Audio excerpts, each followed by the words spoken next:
Hello guys! Welcome back to my channel! Alright, sa mga stock investor po dyan, ito na po yatang video na to ang isa sa pinaka-importanteng ni-record at in-upload ko sa YouTube. Kaya makinig po tayong mabuti, pag-usapan po natin.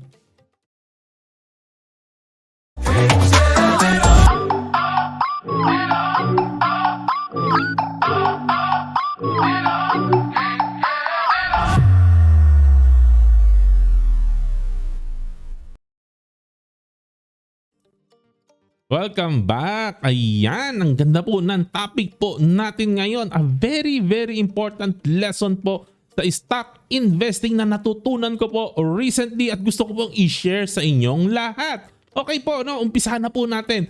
Nag-umpisa po ito nung nanonood po ko minsan no, na isang local YouTube channel. No? Siyempre nag-explore. Isa nanonood po ko ng ibang channel. Ganyan, may nakita po ko local lang po. No? Pinay. No? And dinidiscuss niya mga Philippine stocks. No? Medyo technical lang po ang channel na to. Sobrang technical po ng terminologies nila. Pero nakakasabay naman po tayo kasi syempre sa trabaho ko po no, we are also into trading po, no, mga stock trading ganyan. So nakakaintindi tayo ng medyo konting technical terms. So medyo nakakasabay naman po tayo no. At yung channel na po ito ay yung Awesome 10X Investing. Hindi ko po alam kung familiar po kayo dito no. And ang host po nito ay si Nikki Yu no. At isa po sa nag-catch po talaga ng attention ko no na talaga naman tumaas ang kilay ko. Na-mention niya isang phrase po no, na natulalat po talaga ako. Talagang nagulantang ako. Sabi niya, who cares about valuation?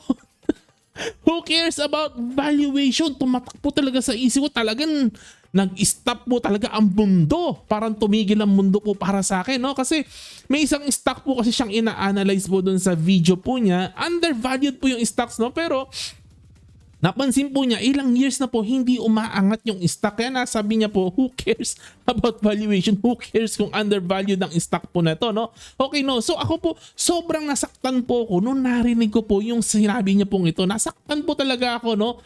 Kasi po Warren Buffett fanatic po ako. I am into value investing, no? Talagang ang DNA ko po is Warren Buffett and Charlie Munger, no? Ayan na talagang yung valuation po talaga nasa core po talaga ng puso ko, no? Core belief ko po talaga ang valuation ng value investing. Ganun po talaga ako, no? Alright. And sobrang nag-resist po ako sa sinabi po niya kasi I always believe, no, na we should buy cheap stocks. Yan, cheap stocks po, no? Tataas ang presyo niya. In the future, it will be good. Long term maganda po ang cheap stocks, no? But kaya lang po no,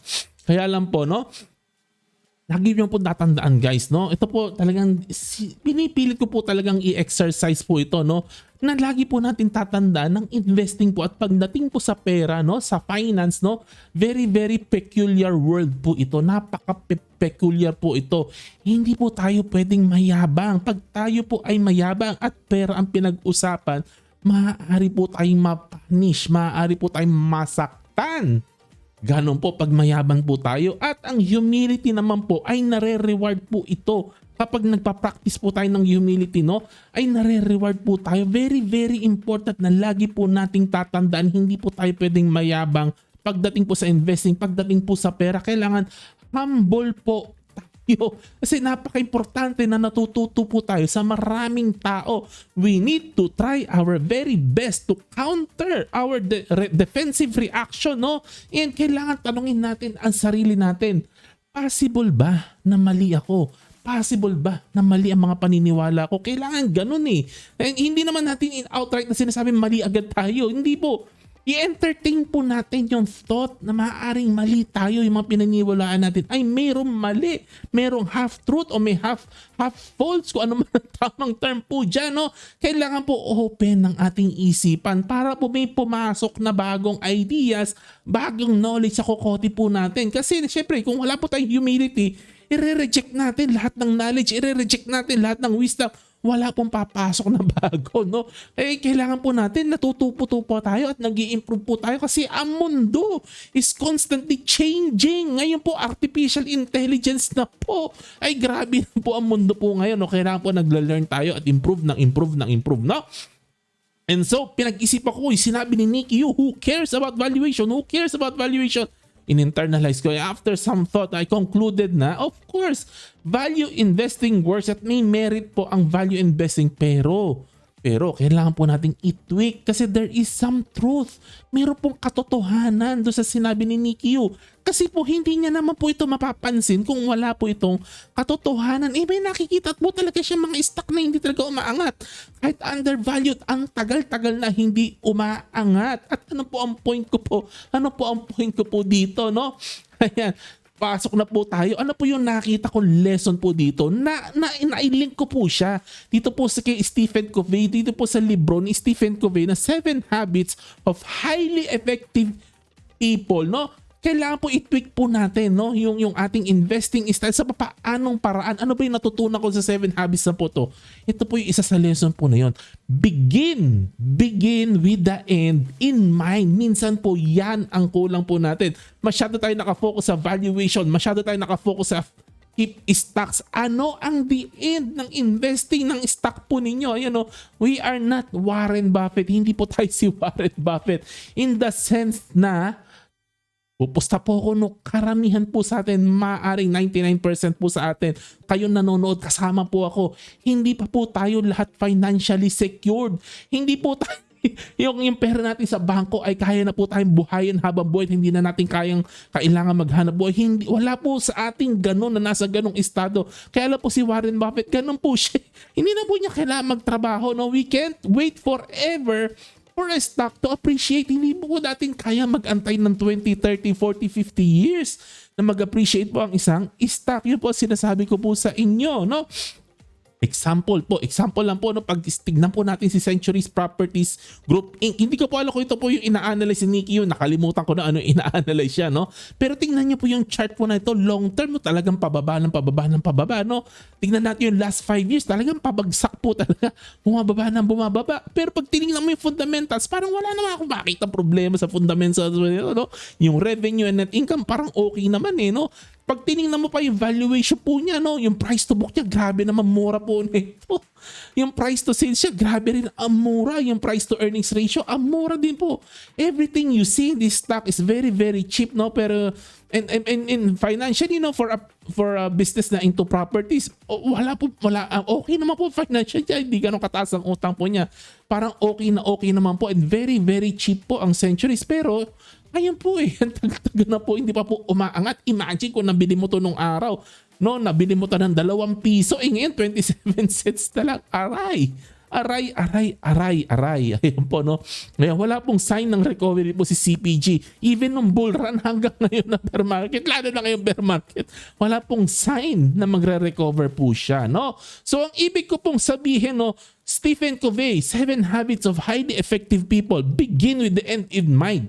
Ang ibig po sabihin, tumbukin na po natin, Kuya John, no? Before you buy a stock, bago ka bumili ng isang stock, kailangan po iniisip na po natin 5 to 10 years ahead. Ano ang exit mo? Ano ang nakikita mong exit? Bago mo bilhin, kailangan iniisip mo na yung exit. Paano ka makaka-exit sa position mo? Ayun.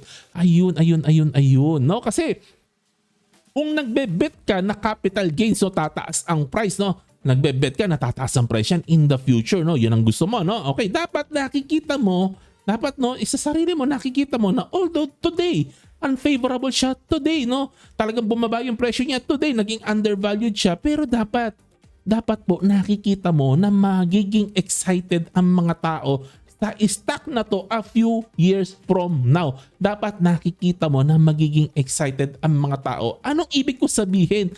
Dapat may reason for excitement. Dapat nakikita mo kung ano yung magiging dahilan sa future na magiging excited yung mga tao. Although ngayon hindi sila excited, pero sa future, alam mo, magiging excited sila. Dapat may reason, no? Kasi yung excitement po ang nagdadrive ng presyo pataas. Pag wala pong excitement, flatline po yan. Hindi po gagalaw ang presyo niyan sa market.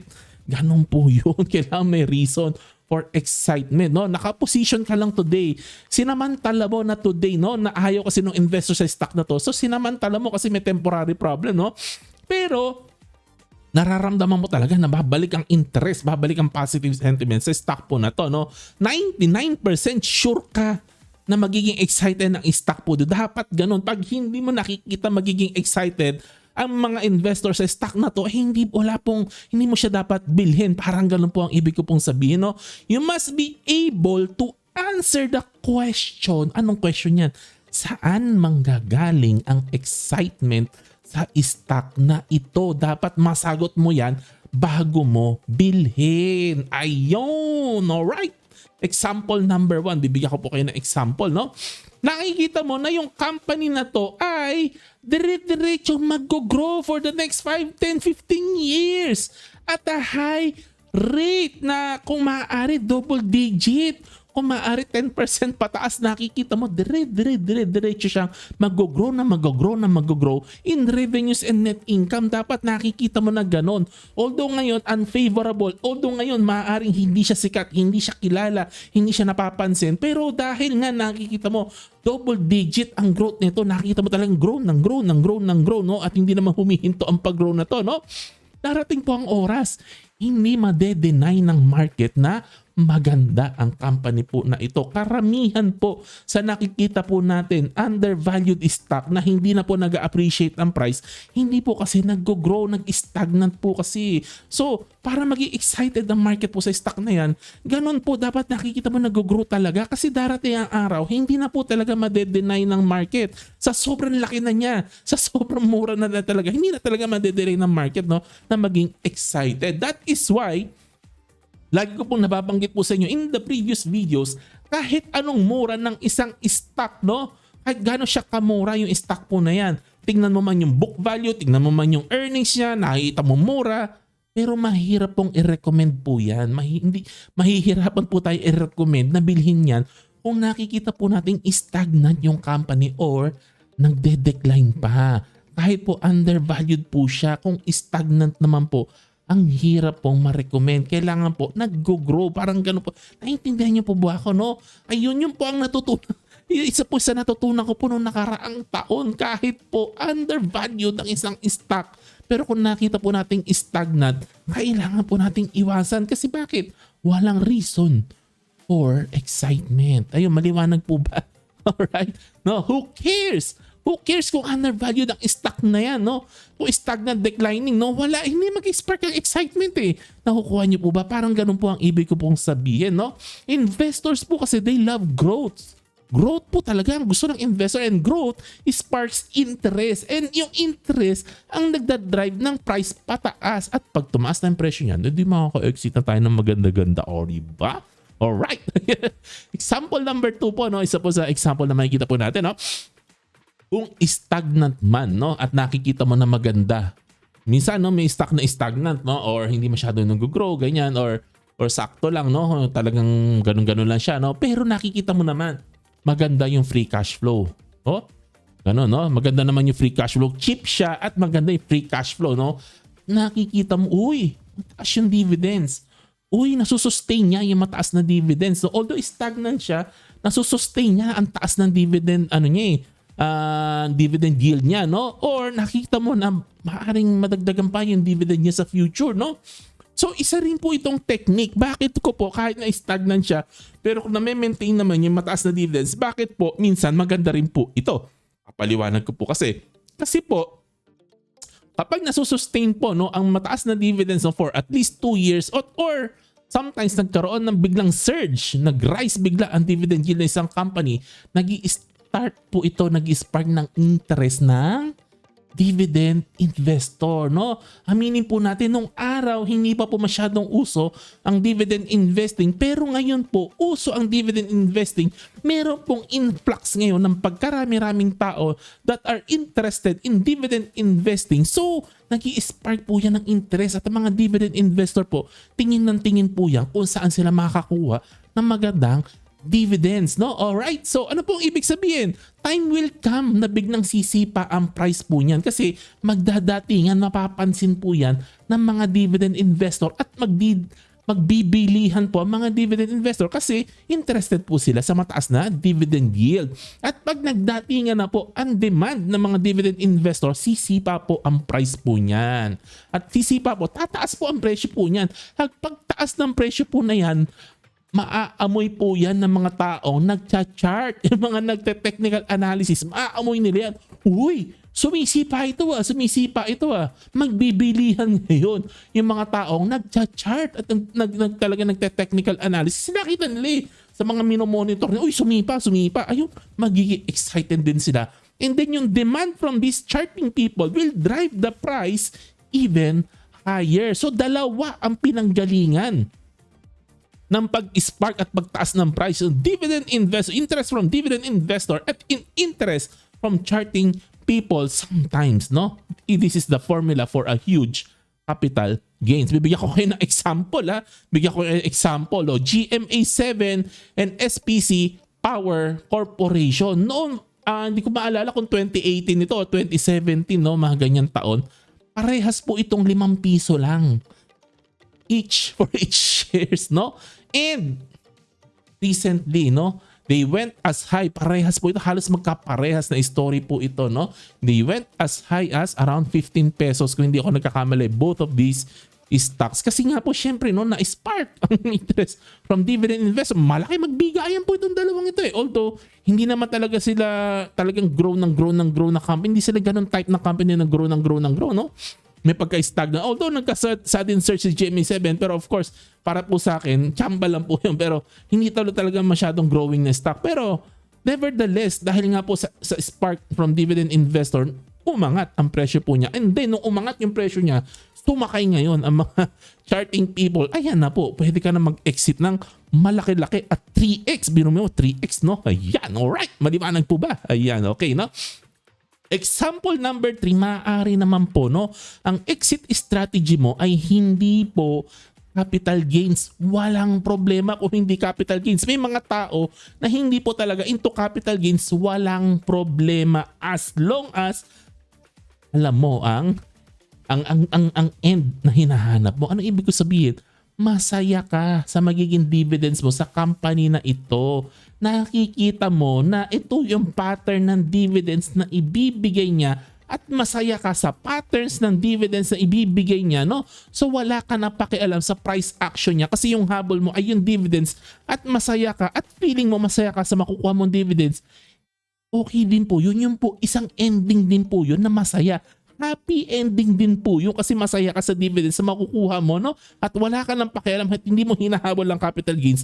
Wala rin din pong problema kasi you can keep the stock for as long as possible. Maaaring forever kasi yung dividends naman, ang habol mo, walang problema, no? Happy ka sa dividends kasi very good, okay? Ayun, lahat po ito, valid po nito. Example ko lang po itong lahat ng ito. Pero ang point ko lang po na gusto kong hina-highlight po sa inyong lahat, never buy a stock na hindi mo iniisip ano ang long-term ending mo.